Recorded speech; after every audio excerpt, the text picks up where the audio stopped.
abs. You're my Glenn Powell. Glenn Powell's going to come find you, put you on an airplane. It's not true, is all I can say.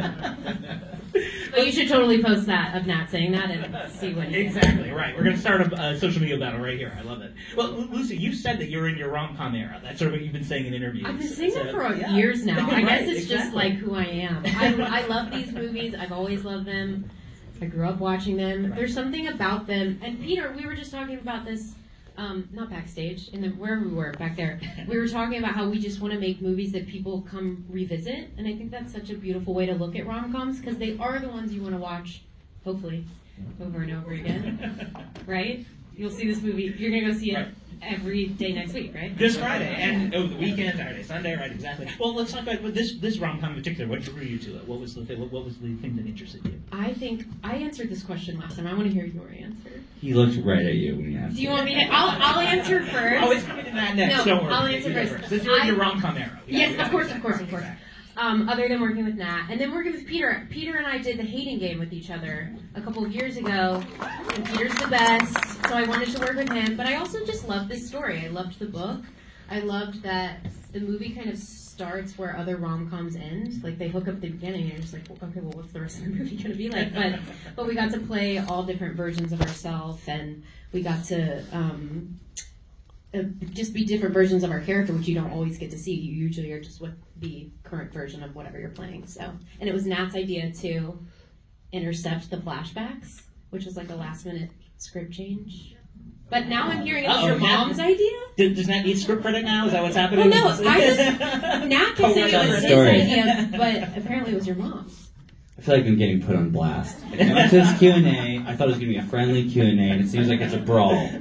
Tell us now. Here's what I'll say. The reason why I wanted to do the reason why I wanted to do the movie is to work with Lucy, who I've been a fan of for a million years, and she's incredible. And she is the rom-com queen. And I haven't done a rom-com since I was like slamming lockers, and had a backpack on. And like every rom-com I did was like, "Are we going to go to prom together?"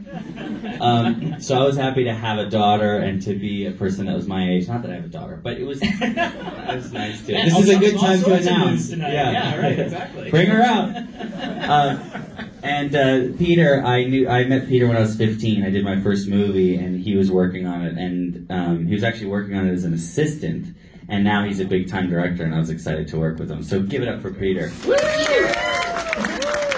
Yeah, Peter, let's bring you in here. So obviously you're also in your rom-com era. You've directed a few. Nat, what's the secret to casting in particular? Casting Lucy and Nat for this one, for example. I was Lucy's idea, not Peter's. That's true.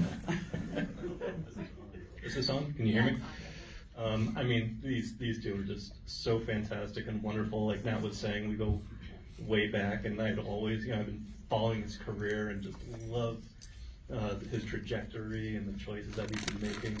And when Lucy and I, we finished the hating game, we were looking for something to do together again. I'd read the script years ago, and I just loved these characters and this opportunity to tell this story about empathy and listening and conversation. And so when she came on and she had the idea to go to Nat, and it was just a perfect match. But we knew we had to spend some time, so we spent months together, really workshopping the script and working on these characters. And by the time we got to day one, it was like, like Lucy mentioned earlier, the first day of shooting, literally the second scene we shot was the two of them in the coat closet. The first scene we shot together, yeah. Peter thought it was this fun thing to say, we're putting you in the coat closet. But I was excited. Matt was stoked. I was secretly. From walkers to coat closets. That's right. But I think that work that we had done together in prep really paid off there, because from the first frame, the two of you together, it was magic. As a director, do you have a particular way of getting the two stars on the same page chemistry-wise? Do you have assignments you have them do? What assignments did you give us, Peter? He had us live together for 6 months. A lot of trust falls. No, the two of them are such pros, and it was really about working with each of them on their own, on their character, and And then I really think that this time that we spent, the three of us together, I mean, the two of you knew each other a little bit. I don't know if you want to tell that story. The secret. Take it away. The more I tell the story, the creepier it gets. The But more we don't quite get the reaction we want to get. I know that people are like, that's kind of like internet stalking. Okay, we met at the. We told this story a few times today. We met at the 2014 Teen Choice Awards. It's a really prestigious award I ceremony. was like, They give out a surfboard in lieu of an award. and I tweeted.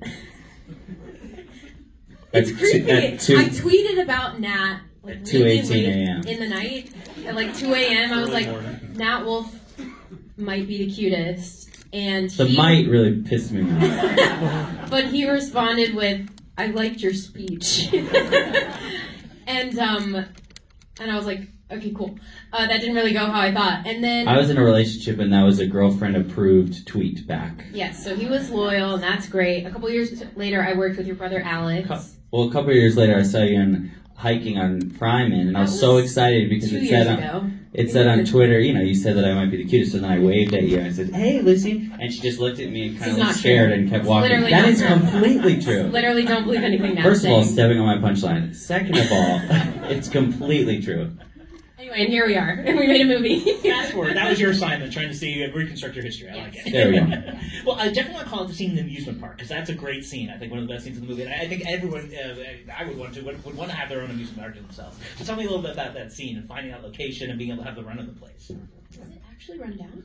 So Or no, close? it's not. So that scene actually, or if you remember, was originally set at a lighthouse. You remember that? That What wouldn't scene have been are as you good. talking Yes, about? I do remember. Yeah. What scene are we talking about? The amusement park. Amusement This park. is which brings me It to was you, the- and you played Will. Hang in here with it. So as soon as It's the getting two, really late. as soon as the two of them were on board, the first thing I did was start looking for these locations because I knew that the locations were like the third character in this story. It's just really so important for telling the story. And so I found in the Bayshore in New Jersey just this everything that I was looking for. And they had a great lighthouse, but it ended up being on like state property that we couldn't shoot on. And so in my process every day I was driving back and forth and seeing this amusement park. And then one day I was just like, oh, well, why don't we just... Was it still active? It was, but Did because we shot illegally shoot there? No permits, no red. What if we get taken out in handcuffs? Well, we shot in September, October, so Oh, it was so it all wouldn't have been season. the season. Yeah. Did you guys ride any of the rides in between takes? Like, it looked like okay. Yeah, I wasn't tall enough, remember? Yeah. The No. Rocky Tug. The rock and tug. Was that a prop or was it really called that? That was real. That's weird. All right. Yeah. Yeah. Interesting name. It's in Do Jersey. you remember the Mocha?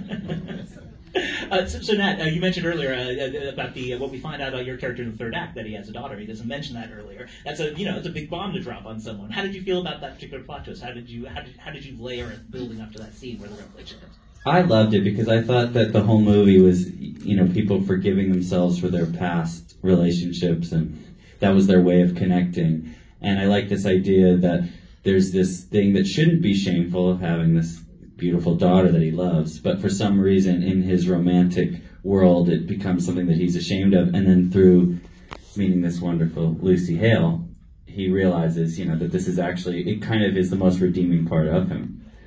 So I found the character redeemed by the end in a really beautiful way. I love that phone call scene. It's so sweet. That's like one of my favorite scenes that I'm not in.